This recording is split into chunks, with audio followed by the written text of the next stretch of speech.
जय माता दी। आप सभी को माघ मास गुप्त नवरात्रि के 8वें दिन की ढेरों शुभकामनाएं। आप सुन रहे हैं श्री दुर्गा सप्तशती। दुर्गा सप्तशती का यह अनुष्ठान हमने किया, आज 8वां दिन है। आज मातेश्वरी के चरणों में हम 12वां और 13वां दोनों अध्याय अर्पित करेंगे। इसी के साथ हमारी दुर्गा सप्तशती का यह पाठ पूर्ण होगा। शास्त्र कहते हैं कि जो दुर्गा सप्तशती के इस पाठ को नवरात्रि के इन 9 दिवसीय अनुष्ठान में पूर्ण करता है, उसकी सभी इच्छाएं मातेश्वरी पूर्ण करती हैं। तो आप में से जो भी भक्त हमारे साथ प्रतिदिन जुड़े और आपने अनुष्ठान के रूप में अर्थात एक 9 दिन के नियम के रूप में इस दुर्गा सप्तशती अनुष्ठान को सुना, हम मातेश्वरी से प्रार्थना करेंगे कि आप सबकी जो इच्छाएं हैं उनको मातेश्वरी पूर्ण करें और दुर्गा सप्तशती पढ़ने का सुनने का जो पुण्य फल है वो आपको प्राप्त हो। आज हम 12वां अध्याय और 13वां अध्याय दोनों करके कल नवमी को इसकी पूर्णाहुति करेंगे। आइए आज का अध्याय आरंभ करते हैं। आपसे निवेदन है कि ये दुर्गा सप्तशती का पावन पुनीत वीडियो है तो कृपया इसे एक बार लाइक अवश्य कर दीजिएगा। माँ जगदम्बा का आशीर्वाद आपको प्राप्त हो, आपके संकटों का नाश हो। कमेंट बॉक्स में अवश्य लिखिएगा जय माँ कमला। माँ कमला इन 10 देवियों में अंतिम है, परंतु आपके जीवन के लिए सबसे महत्वपूर्ण है, क्योंकि धन देने वाली, ऐश्वर्य देने वाली माँ कमला ही है। जितना लिखेंगे उतना कल्याण होगा। और ध्यान दीजिएगा कि माँ कमला की पूजा आप कैसे करेंगे अंतिम दिन पर, क्या विधि है और कैसे आप अपने घर में धन संबंधी उपाय कर सकते हैं, किस प्रकार से आपके घर में सदा लक्ष्मी विराजमान रहे इसके लिए उपाय कर सकते हैं। अंतिम नवरात्रि पर आपको माँ कमला की पूजा कैसे करनी चाहिए, ये वीडियो विशेष रूप से मैंने आपके लिए बनाया है। इसे अवश्य देखिएगा और इसका लाभ लीजिएगा। आप देख रहे हैं देवभूमि ज्योतिष संस्थान का प्रतिष्ठित यूट्यूब चैनल देवभूमि धार्मिक। हम यहाँ पर सभी व्रत और त्योहारों की सही शास्त्रीय जानकारी प्रदान करते हैं। ज्योतिष शास्त्र और पंचांग के आधार पर आपको बताते हैं कौन सी तिथि कब है, व्रत आदि कब करना है, क्या विधि है, क्या नियम है और क्या गलती नहीं करनी है। यदि आप सभी व्रत और त्योहारों की सही शास्त्रीय जानकारी पाते रहना चाहते हैं तो कृपया चैनल को सब्सक्राइब कीजिए और बेल आइकन को प्रेस कीजिए। जब आप सब्सक्राइब का बटन दबाएंगे तो वहाँ एक घंटी का निशान बना हुआ आएगा, उसको अवश्य प्रेस कीजिएगा, तभी आपको सभी वीडियो प्राप्त होंगे, अन्यथा आपसे जानकारी छूट जाएगी। प्रिय दर्शकों, अब आप हमारे साथ व्हाट्सएप ग्रुप में भी जुड़ सकते हैं, व्हाट्सएप के माध्यम से भी जुड़ सकते हैं। इसका लाभ ये होगा कि आपको सभी जानकारी, सभी वीडियो सीधे मोबाइल पर आते रहेंगे। यूट्यूब पर बहुत से जानकारी के वीडियो छूट जाते हैं, क्योंकि आप जब यूट्यूब पे जाते हैं उससे पहले हमारे कई वीडियो आके निकल गए होते हैं। यदि आप सभी जानकारी अपने मोबाइल पर पाना चाहते हैं तो आपके स्क्रीन पर एक नंबर आएगा वीडियो के अंत में, उस पर व्हाट्सएप मैसेज कीजिए अपना नाम और कहिए कि आपके नंबर को जोड़ दिया जाए, तो हम अवश्य ही आपके नंबर को जोड़ेंगे और वहाँ सभी जानकारी आपको आती रहेंगी। आइए मातेश्वरी का ध्यान करते हुए अध्याय आरंभ करते हैं। सर्वमंगल मांगल्ये शिवे सर्वार्थ साधिके शरण्ये त्र्यंबके गौरी नारायणी नमोस्तुते। बोले जगदम्बा मात की जय। प्रिय दर्शकों, श्री दुर्गा सप्तशती, जिसमें आज आप 12वें और 13वें अध्याय का श्रवण करेंगे। इसमें कुल 13 अध्याय हैं, जिनको हमने नवरात्रि की इस अवसर पर विधिपूर्वक पूर्ण किया है। आज पूर्ण कर रहे हैं। 2 अध्याय जो बचे हैं उनको। दुर्गा सप्तशती जो ऋषि मेधा के द्वारा राजा सुरथ और समाधि नामक वैश्य को सुनाई गई, जब वो दोनों ऋषि मेधा के आश्रम में बड़े चिंतित थे, परेशान थे कि आखिर क्या कारण है। मनुष्य सदा अपने जनों में लगा रहता है, प्रियजनों में लगा रहता है।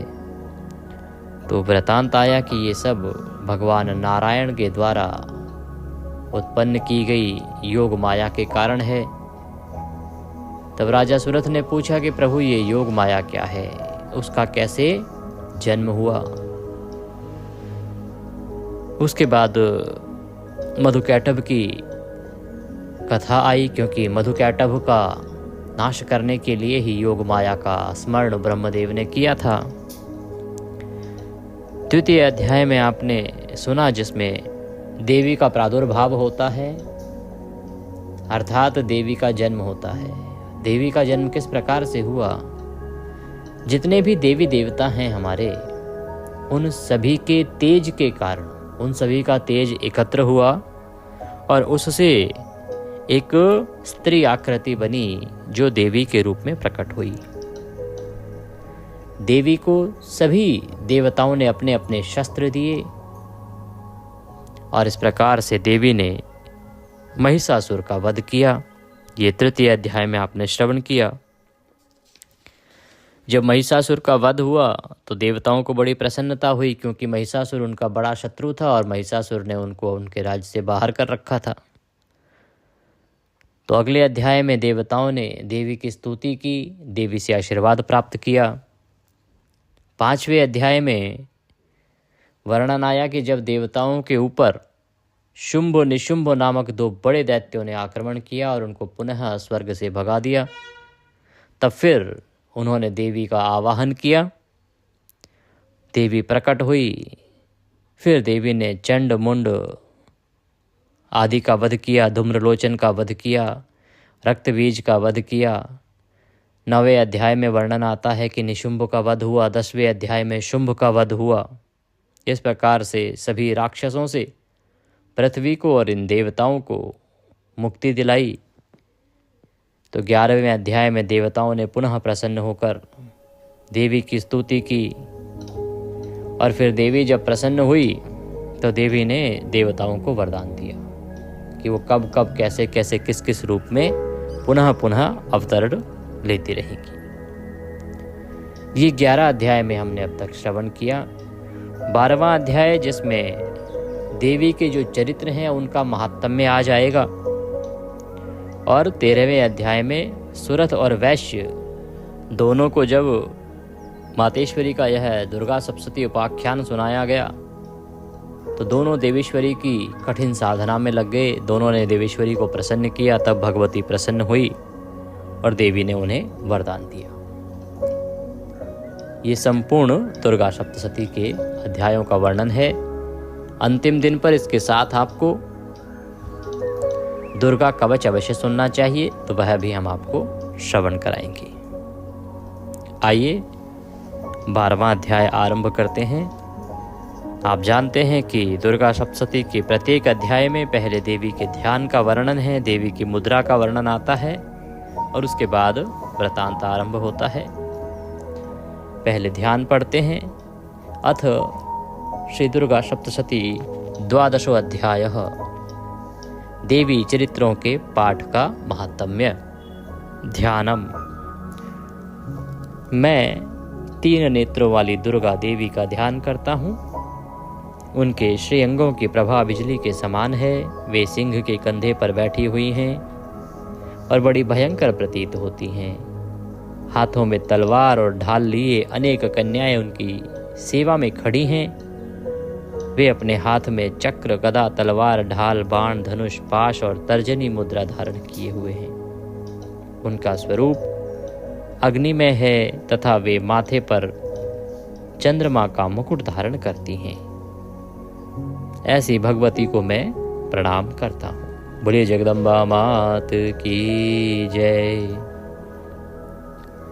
देवी बोली, देवताओं, जो एकाग्र चित्त होकर प्रतिदिन इन स्तुतियों से मेरा स्तवन करेगा, उसकी सारी बाधा मैं निश्चय ही दूर कर दूंगी। जो मधुकैटभ का नाश, महिषासुर का वध तथा शुंभ निशुंभ के संहार के प्रसंग का पाठ करेंगे तथा अष्टमी, चतुर्दशी और नवमी को भी जो एकाग्र चित्त हो भक्ति पूर्वक मेरे उत्तम महात्म्य का श्रवण करेंगे, उन्हें कोई पाप नहीं छू सकेगा। उन पर पाप जनित आपत्तियां भी नहीं आएंगी। उनके घर में कभी दरिद्रता नहीं होगी तथा उनको कभी प्रेमी जनों के विछोह का कष्ट भी नहीं भोगना पड़ेगा। इतना ही नहीं, उन्हें शत्रु से, लुटेरों से, राजा से, शस्त्र से, अग्नि से तथा जल की राशि से भी कभी भय नहीं होगा। इसलिए सबको एकाग्रचित्त होकर भक्ति पूर्वक मेरे इस महात्म्य को सदा पढ़ना और सुनना चाहिए। देवेश्वरी स्वयं कहती हैं कि जो इस दुर्गा सप्तशती के वृतांत को पढ़ता है, जो दुर्गा सप्तशती को सुनता है, देवेश्वरी की कृपा से उसे किसी प्रकार की परेशानी जीवन में नहीं होती। देवेश्वरी किसी प्रकार की परेशानी में उसे पड़ने ही नहीं देती। चाहे वो आर्थिक परेशानी की बात हो, चाहे मानसिक परेशानी की बात हो, चाहे अपने जनों प्रियजनों से दूर होने की बात हो, चाहे राजा से भय की बात हो, किसी प्रकार के भय की उसे आवश्यकता नहीं। तो इसीलिए सबको ये आख्यान सुनना चाहिए। यह परम कल्याणकारक है। देवी कहती हैं, मेरा महात्म्य महामारी जनित समस्त उपद्रवों तथा आध्यात्मिक आदि तीनों प्रकार के उत्पातों को शांत करने वाला है। मेरे जिस मंदिर में प्रतिदिन विधि पूर्वक मेरे इस महात्म्य का पाठ किया जाता है, उस स्थान को मैं कभी नहीं छोड़ती। वहाँ सदा ही मेरा सन्निधान बना रहता है। बलिदान, पूजा, होम तथा महोत्सव के अवसरों पर मेरे इस चरित्र का पूरा पूरा पाठ पढ़ना या सुनना चाहिए। ऐसा करने पर मनुष्य विधि को जानकर या बिना जाने भी मेरे लिए जो बलि, पूजा या होम आदि करेगा, उसे मैं बड़ी प्रसन्नता के साथ ग्रहण करूंगी। शरत काल में जो वार्षिक महापूजा आती है, उस अवसर पर जो मेरे इस महात्म्य को भक्तिपूर्वक सुनेगा, वह मनुष्य मेरे प्रसाद से सब बाधाओं से मुक्त तथा धन, धान्य एवं पुत्र से संपन्न होगा। इसमें तनिक भी संदेह नहीं है। मेरे इस महात्म्य, मेरे प्रादुर्भाव की सुंदर कथाएं तथा युद्ध में किए हुए मेरे पराक्रम सुनने से मनुष्य निर्भय हो जाता है। मेरे महात्म्य का श्रवण करने वाले पुरुष के शत्रु नष्ट हो जाते हैं। उन्हें कल्याण की प्राप्ति होती है तथा उनका कुल आनंदित रहता है। सर्वत्र शांति कर्म में बुरे स्वप्न दिखाई देने पर तथा ग्रह जनित भयंकर पीड़ा उपस्थित होने पर मेरा महात्म्य श्रवण करना चाहिए। इससे सब विघ्न तथा भयंकर ग्रह पीड़ाएं शांत हो जाती हैं और मनुष्यों द्वारा देखा हुआ दुस्वप्न शुभ स्वप्न में परिवर्तित हो जाता है। बाल ग्रहों से आक्रांत हुए बालकों के लिए यह महात्म्य शांतिकारक है तथा मनुष्यों के संगठन में फूट होने पर यह अच्छी प्रकार मित्रता कराने वाला होता है। यह महात्म्य समस्त दुराचारियों के बल का नाश करने वाला है। इसके पाठ मात्र से राक्षसों, भूतों, पिशाचों का नाश हो जाता है। मेरा ये सब महात्म्य मेरे सामीप्य की प्राप्ति कराने वाला है। पशु, पुष्प, अर्घ्य, धूप, दीप, गंध आदि उत्तम सामग्रियों द्वारा पूजन करने से, ब्राह्मणों को भोजन कराने से, होम करने से, प्रतिदिन अभिषेक करने से, नाना प्रकार के अन्य भोगों का अर्पण करने से तथा दान देने से 1 वर्ष तक जो मेरी आराधना की जाती है और उससे मुझे जितनी प्रसन्नता होती है, उतनी प्रसन्नता मेरे इस उत्तम चरित्र का एक बार श्रवण करने मात्र से ही हो जाती है। तो माँ जगदम्बा कहती हैं कि इतने सारे कर्म जब आप करेंगे, नाना प्रकार के दान करेंगे, 1 वर्ष तक देवी की आराधना करेंगे, पूजा करेंगे, उससे जो देवी का आशीर्वाद प्राप्त होगा उतना केवल इस चरित्र अर्थात दुर्गा सप्तशती को सुनने मात्र से प्राप्त हो जाता है। यह महात्म्य श्रवण करने पर पापों को हर लेता है और आरोग्य प्रदान करता है। जो महात्म्य आप सुन रहे हैं ये पाप का नाश करता है और बीमारियों से मुक्ति प्रदान करता है। देवी कहती है मेरे प्रादुर्भाव का कीर्तन समस्त भूतों से रक्षा करता है तथा मेरा युद्ध विषयक चरित्र दुष्ट दैत्यों का संहार करने वाला है। इसके श्रवण करने पर मनुष्यों को शत्रु का भय नहीं रहता। देवताओं, तुमने और ब्रह्म ऋषियों ने जो मेरी स्तुतियां की हैं तथा ब्रह्मा जी ने जो स्तुति की है वे सभी कल्याणमयी बुद्धि प्रदान करती हैं।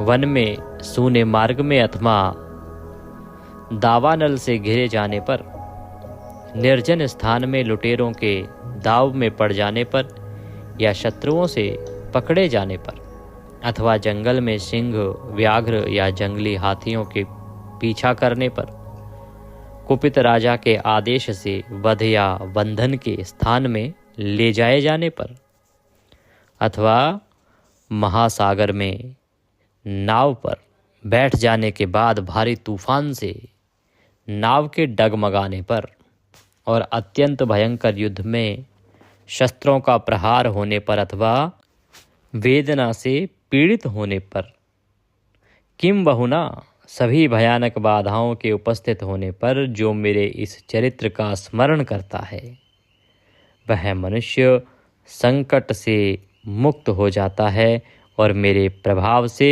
सिंह आदि हिंसक जंतु नष्ट हो जाते हैं तथा लुटेरे और शत्रु भी मेरे चरित्र का स्मरण करने वाले पुरुष से दूर भागते हैं।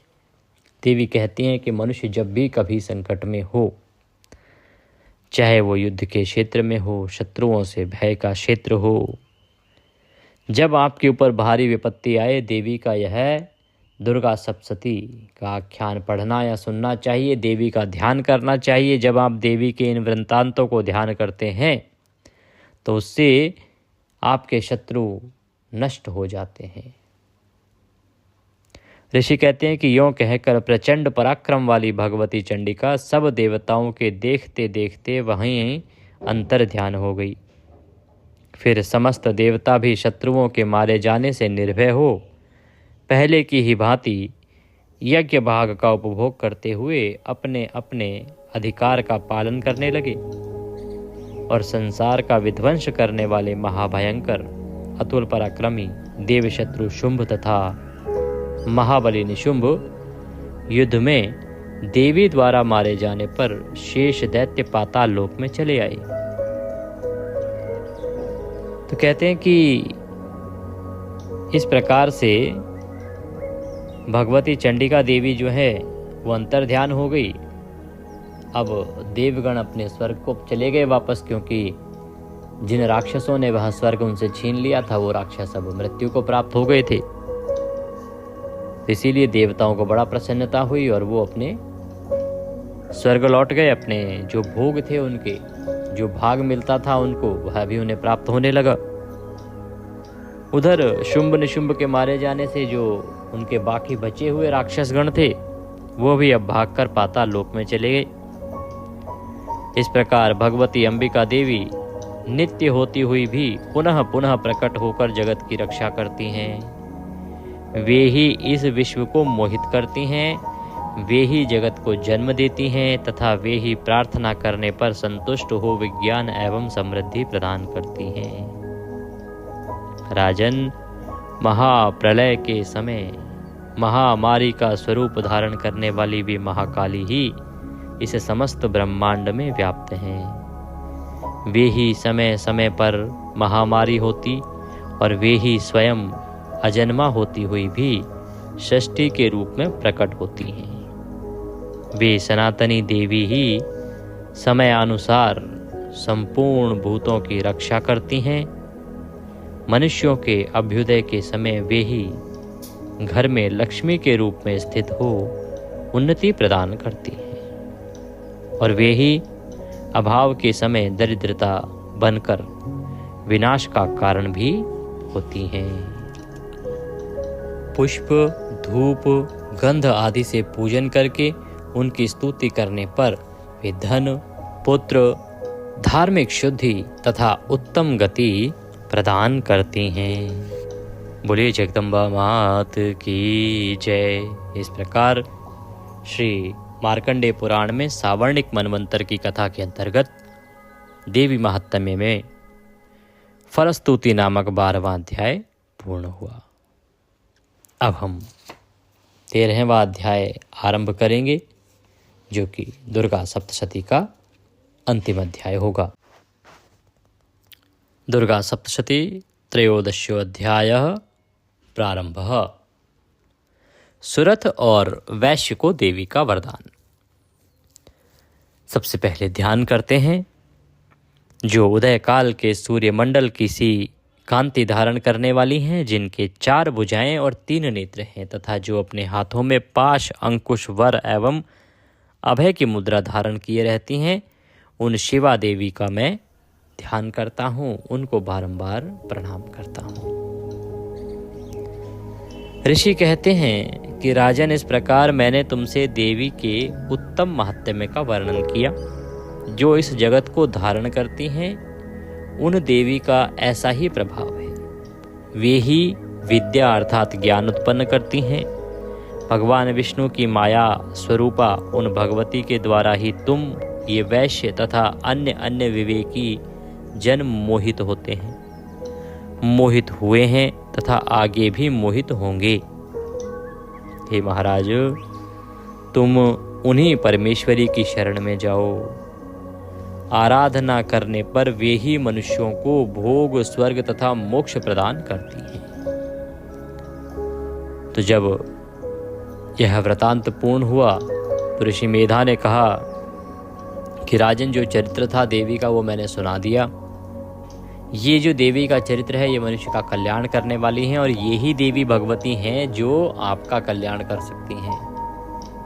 क्योंकि ये जो माया रूपिणी हैं, ये भी यही हैं। इन्हीं के द्वारा मनुष्य मोहित होता है और इन्हीं के द्वारा मनुष्य सभी परेशानियों से मुक्ति प्राप्त करता है।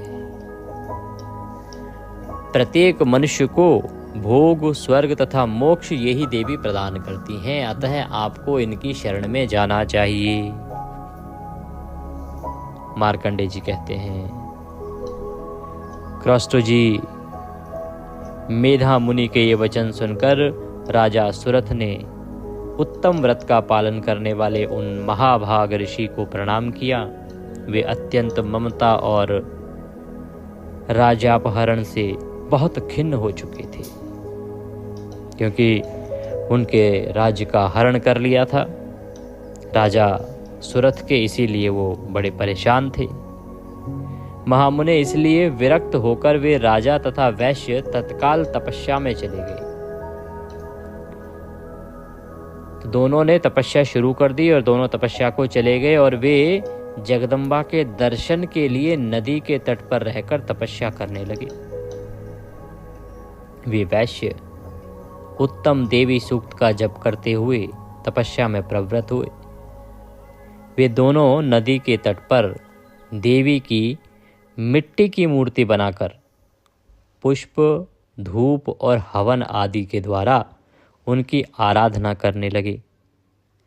उन्होंने पहले तो आहार को धीरे धीरे कम किया, फिर बिल्कुल निराहार रहकर देवी में ही मन लगाए एकाग्रता पूर्वक उनका ध्यान चिंतन आरंभ किया।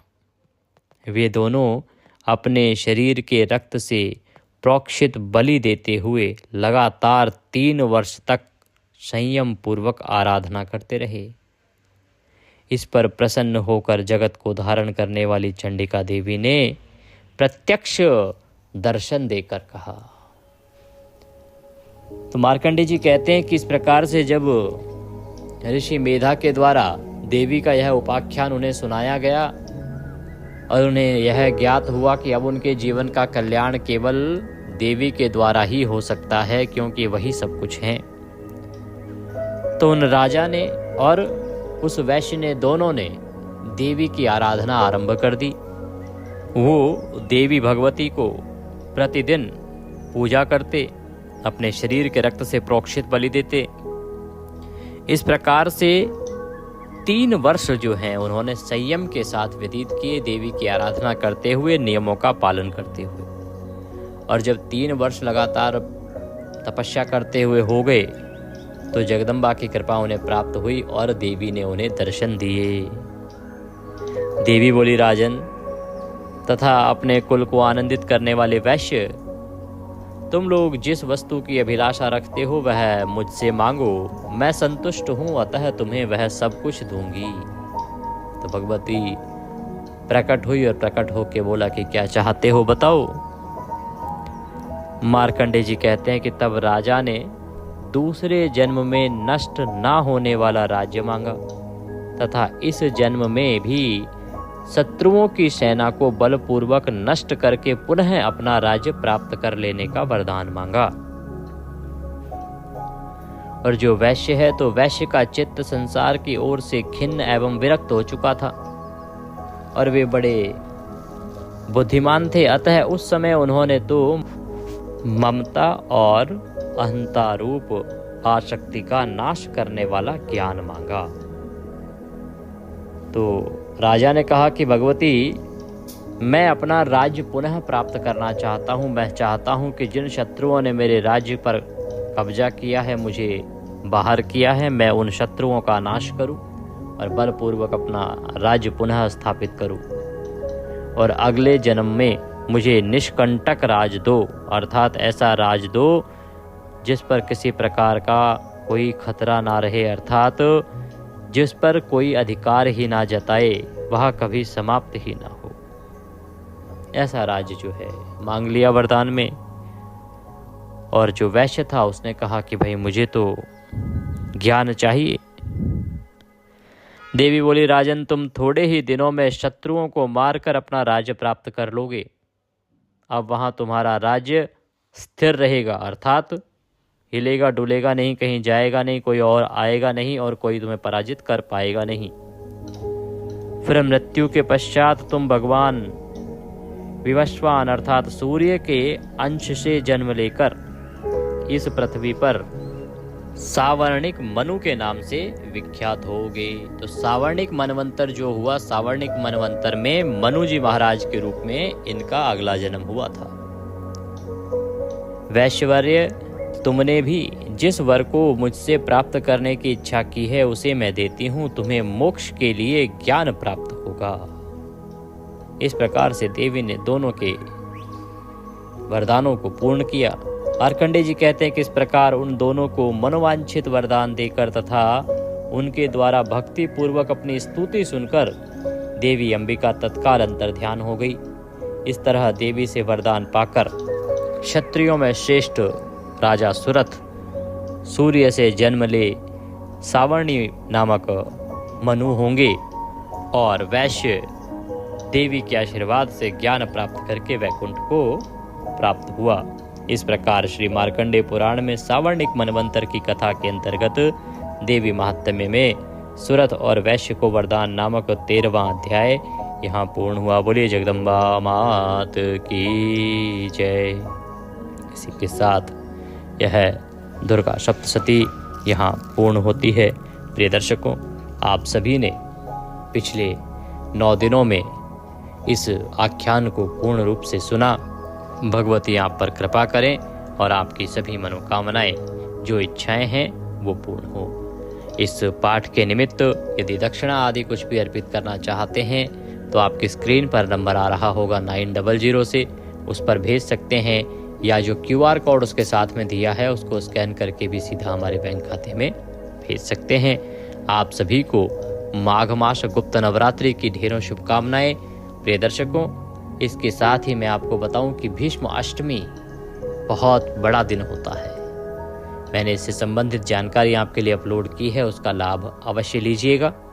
और चौकी कैसे हटानी है, कैसे विसर्जन करना है, किस वस्तु का क्या करना है, इसकी जानकारी भी मैंने वीडियो में दी है, तो उसका भी लाभ लीजिएगा। मातेश्वरी सब पर कृपा करें। जय माता दी, जय माँ